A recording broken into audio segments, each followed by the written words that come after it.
Today's speakers, and I will very quickly just introduce their names, are joining us from UnityPoint Health in the Midwest, in Iowa and Wisconsin, I believe they're both located. And we have Dr. Cate Ranheim and Stephanie Johnson, they work very closely together as a dyad. Stephanie is the Health Systems Operations Director. And today they're going to talk about the strategies that UnityPoint has put into place and is continuing to develop in response to the COVID-19 pandemic. So with that, I will turn it over to Cate and Stephanie. Thank you for joining us today. Good morning. Thank you, Josh. This is Cate Ranheim. I'm a practicing hospitalist in Madison, Wisconsin, and as Josh said, Stephanie and I work with a multi-state system in the Midwest in Illinois, Iowa, and Wisconsin. We actually had been deploying telemedicine, which we're very grateful for having telehospitalists set up in some tele-ICU intensivists across our system already when the pandemic hit us. So I guess I would say we have a bit of a hybrid model because some of our locations had the existing technology and others didn't. So our plan today is to just briefly review with you what we're doing in those two different sides of that hybrid model. Stephanie will review that and then briefly talk about some of the tele-intensivist work because we know that's relevant to a lot of our hospitalist colleagues as well, since many of us practice in the ICU. And then finally, we will just briefly review some payer and compliance issues related to telehealth. As I'm sure you know, things have been changing rapidly, and in particular, last Monday and Tuesday, we had some pretty significant changes we'll share with you, and we do have an artifact that we'll share with you after the fact as well for any reference. So Stephanie, would you like to take over? Thanks, Cate. First, our Incident Command Center for the health system tasked us to prioritize telemedicine across the entire health system, both in the hospitalist space as well as in our ICUs. So our first step in this process was establishing a leadership team that's led by Dr. Ranheim and myself, but we do have quite a bit of experience with setting up operational teams for clinical improvement across all of our hospital sites. So that was really the first step here, was to name a single point of contact in each of our regions. It looks a little bit different between the two because we have hospitalist medical directors in every region, and as Cate said, she is a practicing hospitalist. So we have a pretty good cascade there to move things along quickly with our hospitalist programs. However, one of the first things we did in the intensivist space was to identify a practicing intensivist out of one of our regions to serve as a subject matter expert to help us iron out our workflows and technology as we go. We also have one of our regional CNEs who the Incident Command Center named as the Chief Nursing Executive Sponsor for us to do this work. So that person has kind of mostly been our line of contact for cascading things like nursing communication and nursing education.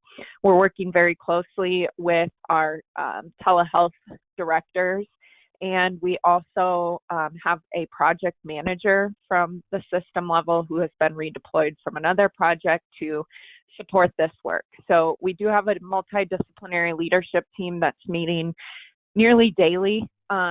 And we also are working through a lot of different work streams. And so those are smaller teams of experts in their respective departments, such as IT, communications. We have our informatics team, billing team, a lot of different teams that are meeting behind the scenes. And then we have a routine touch point where we can all come together. So that's kind of the infrastructure that we stood up in the first 24 hours or so here last week to address both the hospitalist and the ICU.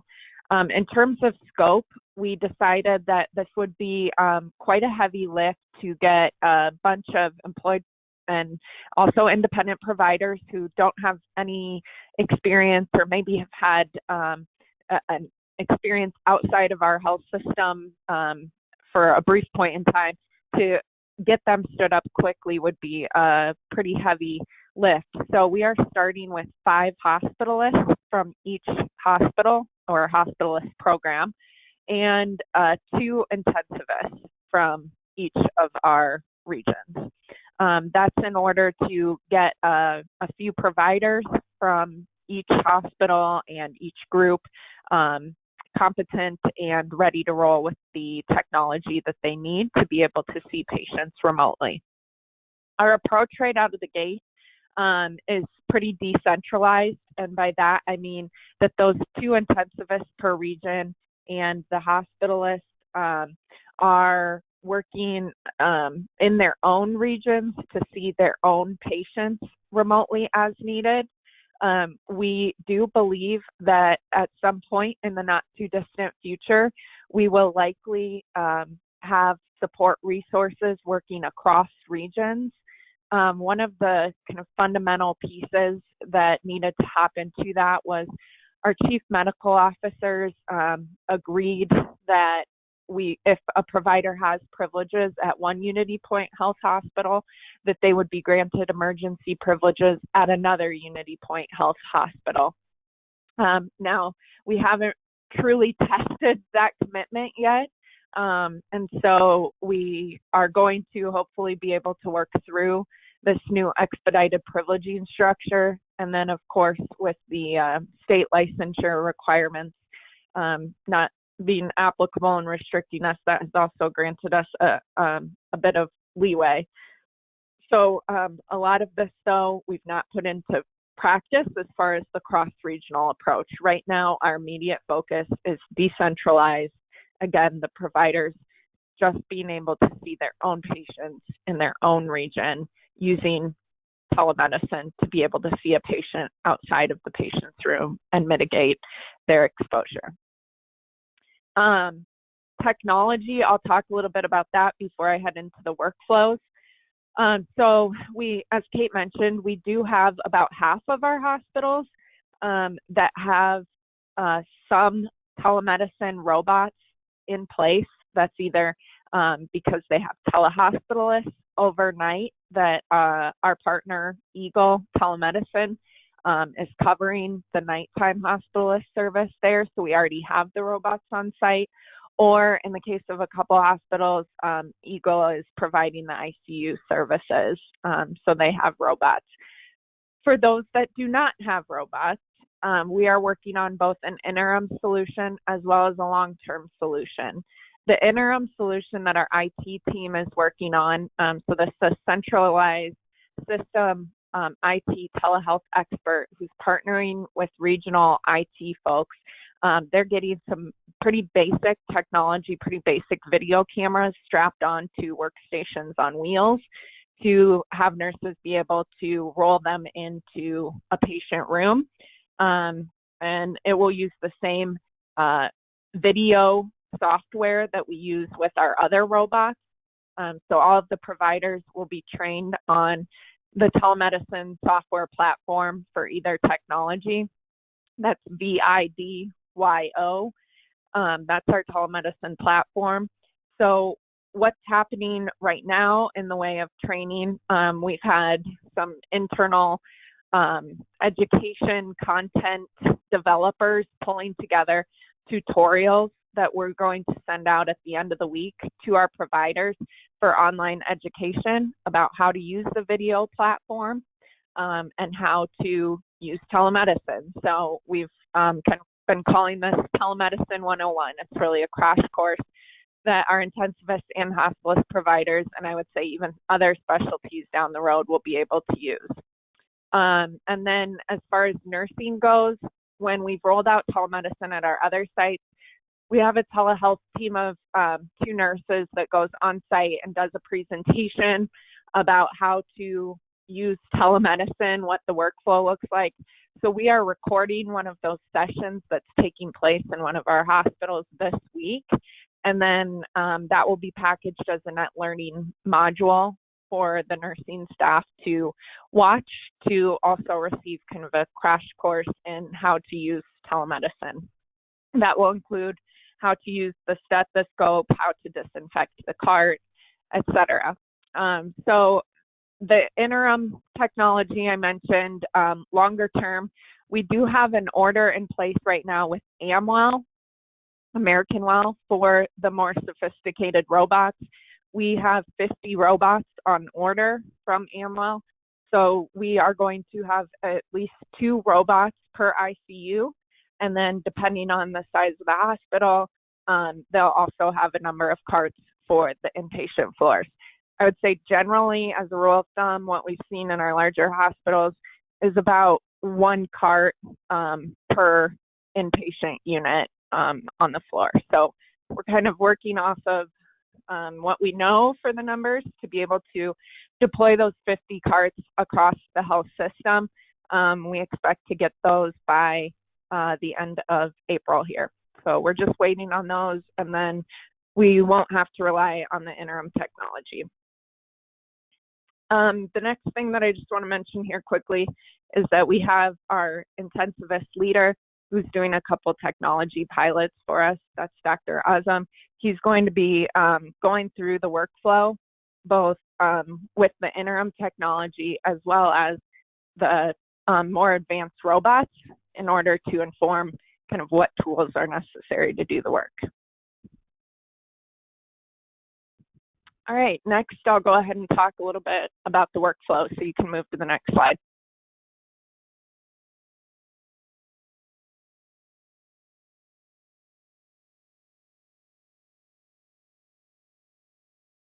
All right, so this workflow looks pretty similar for our hospitalists and our ICU providers. From 7A to 7P, those sites that already have the telemedicine technology, will use that right out of the gate. The others, the interim, like I mentioned. And then we have overnight, the telehospitalists already in several of our locations. So during the daytime, what does this look like? We are recommending to our providers that admissions and discharges still be completed in person. This is primarily driven out of some concerns and speculation related to our billing, and we're also kind of trying to segment the patients by admissions, discharges versus the subsequent visits, or in the case of our intensivists, their consults. So for those subsequent visits, those would be the visits we're focused on performing remotely using the telemedicine cart. This will allow us to have hospitalists who are at home doing more of the rounding visits, and then we'll have the hospitalist who's in-house, who's doing the bulk of the admissions or the discharges. So you can see we just have some requirements there. We are paying just as we would for a normal shift. And then the next slide here.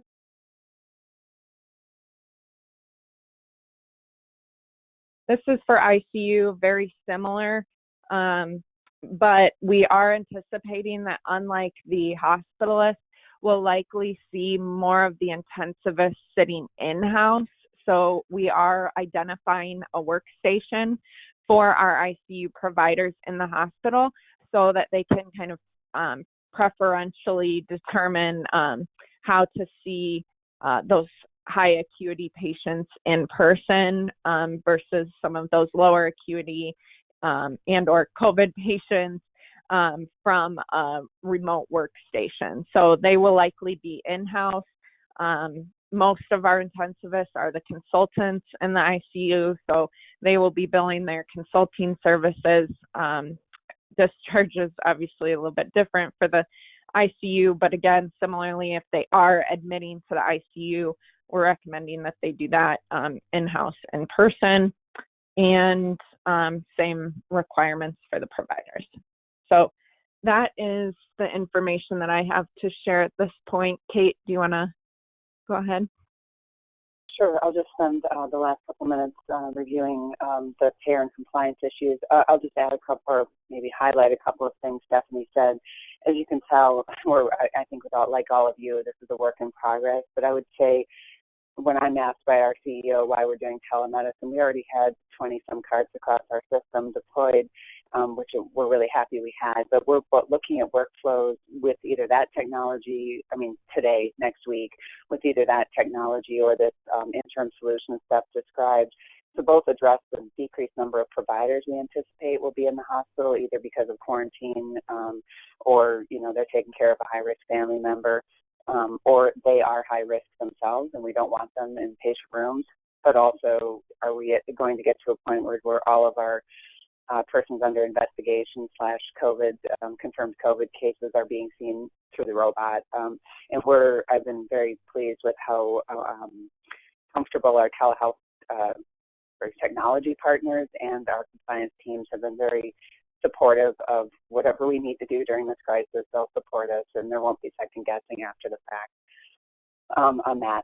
So just very briefly, if you could go to the next slide, Josh or Luke, the document. The handout. Sorry, the handout. Yes, thank you. The document we've been relying heavily on is one that is from the Center for Connected Health Policy. It was updated on last week, which seems like a long time ago, but most of the changes happened early last week. So just to orient you, I'm not going through this whole document, but just to orient you and highlight some of the key changes. In the first section is the Medicare fee-for-service telehealth coverage. So the site limitations with rural site, you don't have to be a rural site. That's been removed, as you probably know, in that all of the normal services are eligible. That hasn't changed, and the types of providers hasn't changed. So the way I read more of the Medicare fee-for-service changes is just everyone can do this now, regardless of the size or location of their organization. Can you go to the next section of the other Medicare and Medicaid policies on the next page?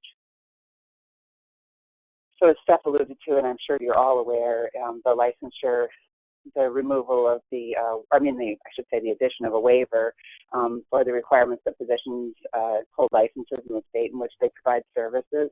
I was ecstatic when I saw that because we certainly have certain regions where we're like my own, where we actually have a lot of physicians in Wisconsin and Madison who could potentially help our partners over in Fort Dodge, Iowa.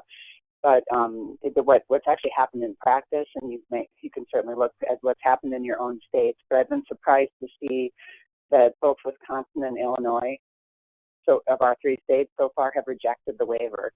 And so that does not apply in our states, and Iowa accepted it. So right now we just have a downward slope towards Iowa because that's where all of our doctors can practice, but it's not reciprocated. So that was a little disappointing. Hopefully that will change as the pandemic here. The number of cases has been climbing quite steadily over the last few days. Could you go down to the Medicaid section, Luke?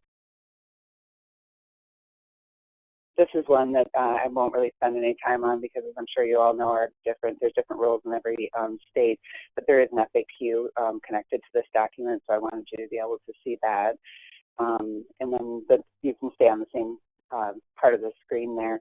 The DEA, this is obviously relevant for telemedicine and non-telemedicine, but you can issue controlled substances without an in-person medical evaluation now. I don't think that's super applicable to hospitalists, but I could see a situation after the fact where your partner discharged someone and you're trying to support them in the home setting without having them come back to clinic. We might get involved in that post-acute as hospitalists.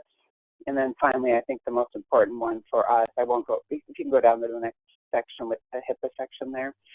I won't go over the private insurers because, of course, that varies across our regions and across the country.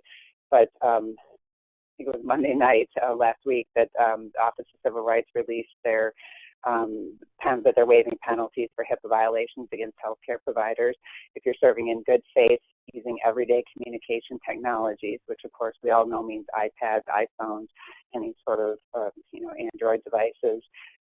The way we've chosen to approach that, traditionally we've been pretty conservative as a healthcare organization, but the way we've chosen to address this with our teams is that our preferred platform is our robust, the telemedicine carts, if you have it. Our second preferred platform is video on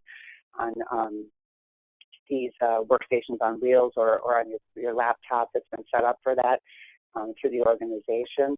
When video went down last Wednesday, for any of you who have telemedicine, we all realized, okay, that needs a backup. So because it doesn't help if you have the technology and you don't have the software to communicate. And so our third level is to say, essentially, we have your back. If you're in a situation and you need to communicate with the patient and you're using Skype or FaceTime, no one's going to second guess you for that. So, but we definitely want people to go through those steps in terms of the level of the technology that they're using to obviously use the most secure platform that they can. So this is what Stephanie and I had to cover with you. We've been spending a vast amount of our time talking about this in our health system, and I think I speak for both of us, right, Stephanie, when I say you're welcome to contact us via email anytime. We'd be happy to talk through any of the logistics we're experiencing going forward. Absolutely. And we're happy to take any questions if time allows. And the last thing that I would just share, I don't know that we mentioned the size of our health system. We are talking about a total of 19 hospitals that vary in size from an average daily census at our critical access hospitals of 2 or 3 patients, mid-size, 10 to 20, and then we have several that have several hundred inpatient beds. So we have all sizes across those 19 hospitals.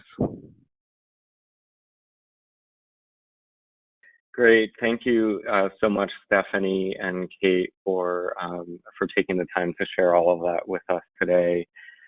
We've had a number of questions come in through the question box, and so we'll certainly go through those.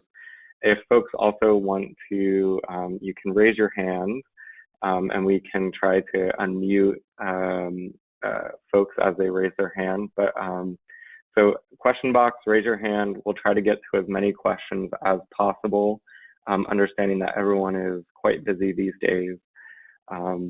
So I think the first question is around the kind of how are you approaching sanitizing equipment? So if you're using a robot that is going into an isolation room, what's the protocol? What's the approach for then cleaning those tools? Great question. I'll let Cate expand on the process, but we've been, as part of our calculation on how many carts are needed and also informing the nursing, trying to calculate the time it takes. We started around 30 minutes and then 25 minutes. And I just received word yesterday that process they've confirmed is 10 minutes to disinfect the cart between rooms. And I know they're using the same sanitizing wipes that they would use for other equipment to wipe down the cart. They have said you can down the cart. Cate, do you want to expand on what you've learned about the carts as well? Yeah, it's a really fantastic question, and it has been on my mind a lot, and it became very real for me when I was intubating my first COVID-19 patient on my Friday night shift. And during the pause of the rapid sequence intubation, I found myself looking at the portable ventilator that is in the room that is virtually the exact same size and shape as the telemedicine cart, and thought, we just took that into the room, are attaching this intubated patient to it, rolling it out of the room along with her bed, down the hallway, down the elevator, down another hallway to the ICU. And it made me realize, I communicated with our team and said, we're overthinking this, which is part of the reason that 30 minutes got down to 10 minutes. So we are now treating them like any other equipment that you would move in and out of the room, unlike what we were thinking last week, which is that they essentially needed to be downed and, so to speak, as a cart. So we've backed off on that already within a few days of our original plan. So I think, though you could argue these carts are going into multiple different rooms, or maybe higher risk than a ventilator or a bed, for example, but I think we just have to be willing to, not let perfect be the enemy of the good here, and just we're using the sanitizing wipes. Great. And relating to carts, there was a question on who is actually physically moving the carts from room to room. Is that nursing staff, the physicians, a different resource? typically nursing staff. The nurse is the hands of the doctor, so to speak, doing any of the physical examination as the provider is seeing the patient using the video conferencing from a remote location. And like I said, we have on the inpatient floors about one cart per unit. So it'll be sharing between the nurses and patient rooms on that particular unit. So they do need to kind of coordinate amongst each other.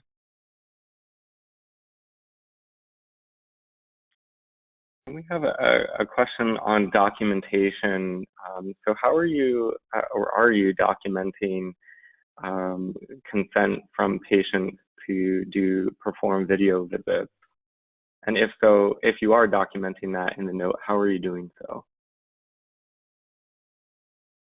Yeah, we have some language that's in a smart phrase about consent after they've asked the patient, but I know our compliance team, as of yesterday, is working on making this a part of the patient registration process so that it moves that kind of before the patient is seen by the provider. So I would be happy to, as we're talking, get to that language here. Great. There's been a bunch of questions about billing for telehealth services, and I know this is going to come with the caveat that it depends on the payer. And but could you all sort of talk generally, if you're able to, what codes are being used for follow-up visits for billing, and then when you're billing Medicare, some institutions have been told, or they're being told by their institution, that the home address of a provider needs to be provided if they're billing from home. How are you managing some of those administrative elements of getting set up to actually bill telemedicine? Yeah, so from a billing perspective, again, our workflow is to have the patients admitted by the in-person provider, and that's specifically due to what we've learned previously with our nighttime telehospitalists, our EGO partners.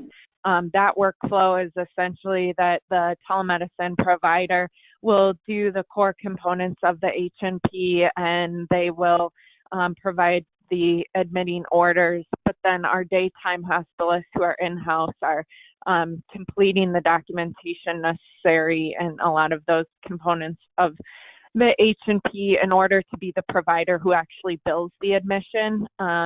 So we want to ensure that the hospital DRG is protected, because we've gotten two different responses in the past from CMS about whether or not the DRG payment would be at risk if the pro fee part of an admission is billed or denied, I guess, by a telehospitalist. Since they don't reimburse for the pro fee, it potentially puts the entire hospitalization at risk. We wanted to avoid that, so that's why we have the workflow that we do. Other subsequent visits are the ones that we're less concerned about the payment being at risk. So that's why we've preferentially decided on this workflow where the subsequent visits are done remotely. In most of our hospitals, the hospitalists are the attending on the ICU patients. So those ICU services billed by the intensivist are all consultation services. We know that consults can be billed as G codes. So we're tracking all of the telemedicine visits from a billing perspective by tracking those G codes. We also have a non-billable charge that gets dropped for every telehealth visit. So whether we're billing a consult or if it's another visit type that we're unable to bill for, we're tracking all of those using a dummy code that's basically called telehealth. And that's in our Epic charge capture, where they're just dropping that charge so that we can track the visit. And then behind the scenes, our billing folks are kind of going through and scrubbing those charges before they go out the door.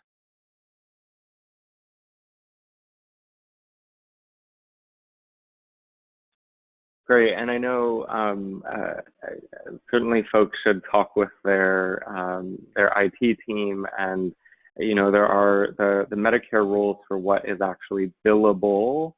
The codes that are actually billable haven't changed significantly from where they've existed before, and so there are some sort of contours that can make it a little bit complicated. And thank you for talking about that, making sure that the whole hospitalization is able to be billed by having that inpatient in-person visit first.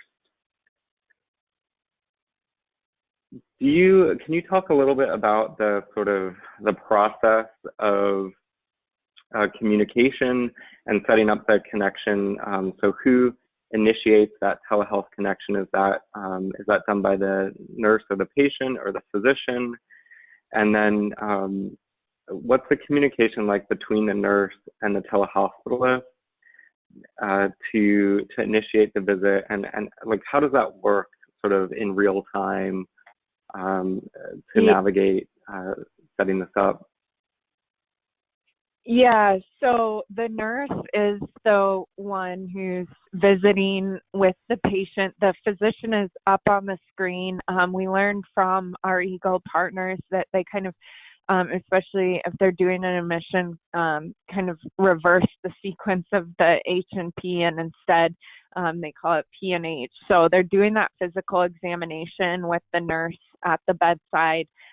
They're using the camera to evaluate the patient as the nurse is examining with their hands. So the physician is kind of guiding the nurse through that physical examination at the bedside. They're both present, the physician on the screen, the nurse at the bedside, throughout the duration of the encounter, from the initial point of contact through that physical examination. And then if the nurse wants to remain in the room, whether that's a subsequent visit to understand the physician's plan of care or to hear what they're talking about with the patient, then they're welcome to do so. But not necessarily having to stay at the bedside if they need to move on and do another task. So we make sure that the nursing workflows that they're getting through that physical examination with the provider first, and then allowing the provider to go on and can stay present in the room if they'd like to. And Stephanie, I would add to that too that we've learned over our time we've had hospitalists and teleintensive, well, I should say just say telehospitalists live in our system. The average visit is about 8 minutes for an experienced telehospitalist. The average amount of time that takes, and the cart time, and so it's not as long as you might think. And I think with COVID patients, we don't really want, or PUIs, we of course we would probably want the nurse to just stay in there while he or she is in their PPE, and so we would look to our internal doctors that we're training very, very quickly to become telehospitalists, to just get to the point, be efficient, to just do what's best for the patient and move on, because you're tying up that nursing resource when he or she is in the room with you.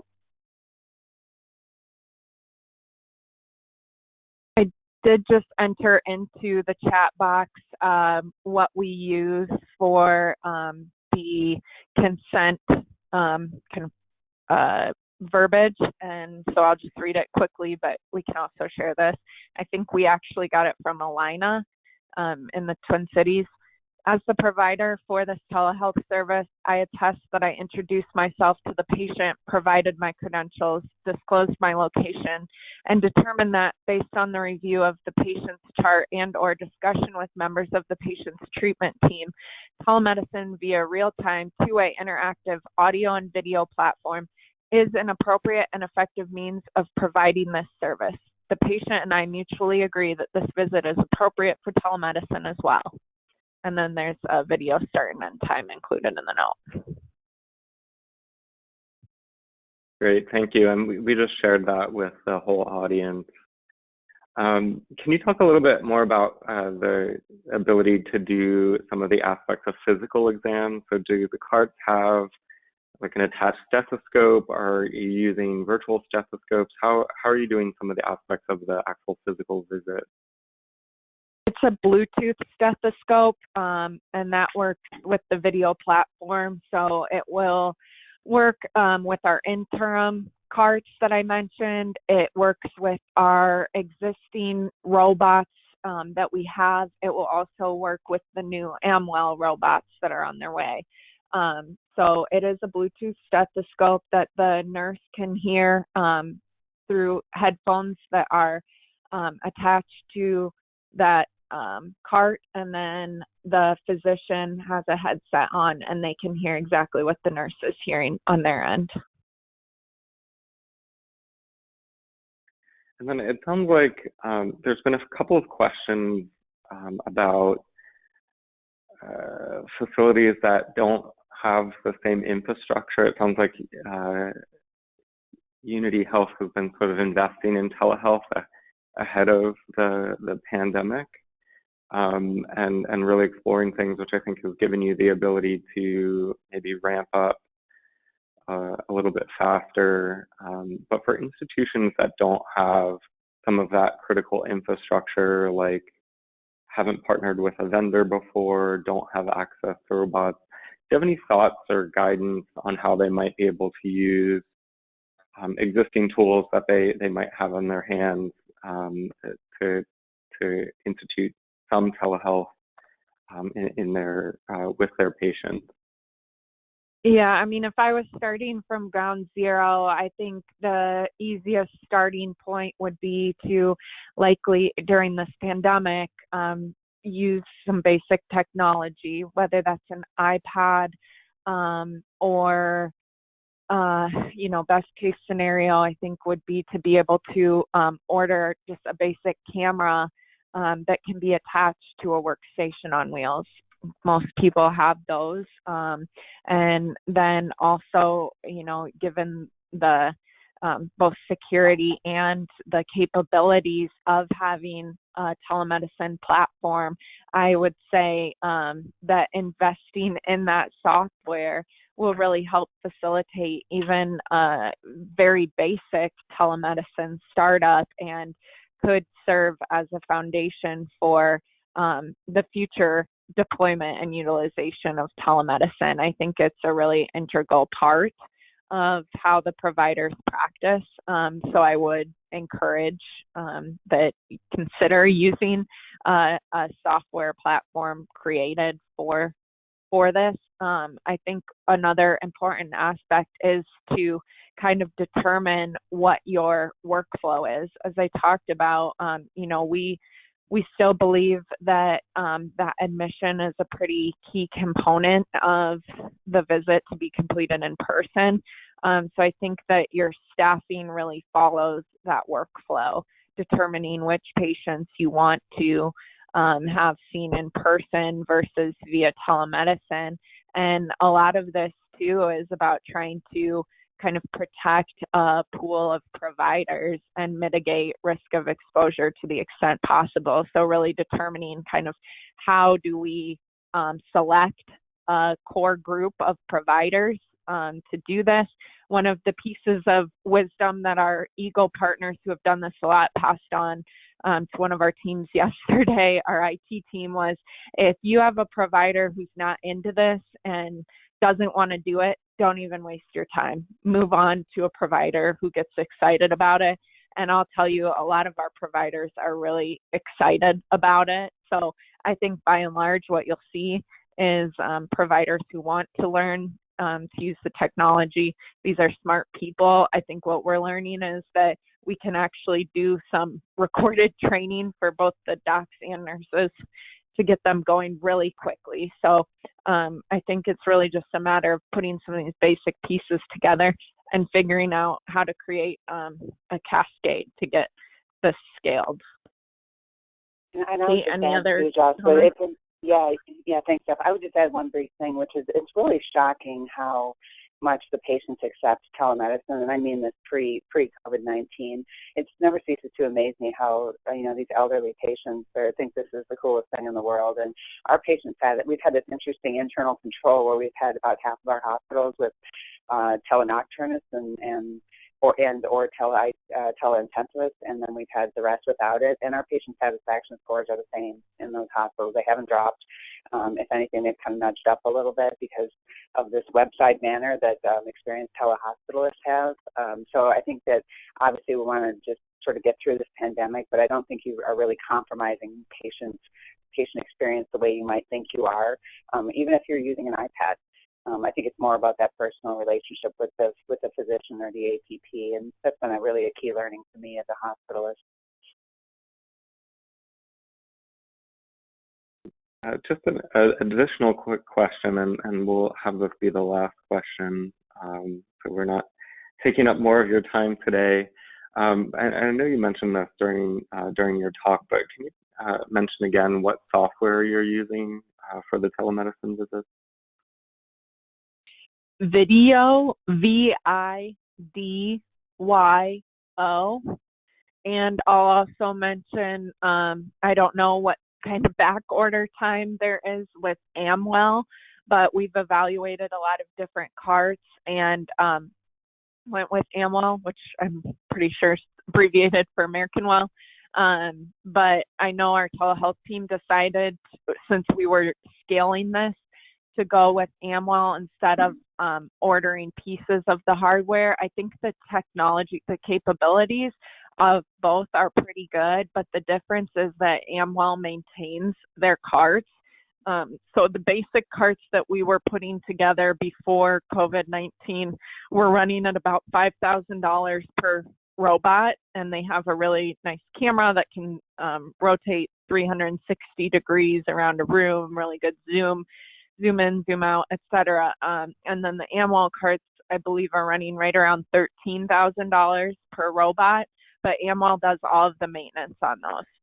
The other carts, we have a telehealth hardware guy who works with regional IT folks to kind of troubleshoot and maintain those carts, whereas with the Amwell carts, they're going to theoretically be doing all of that work as a third-party vendor. So you're kind of paying for that maintenance piece with them.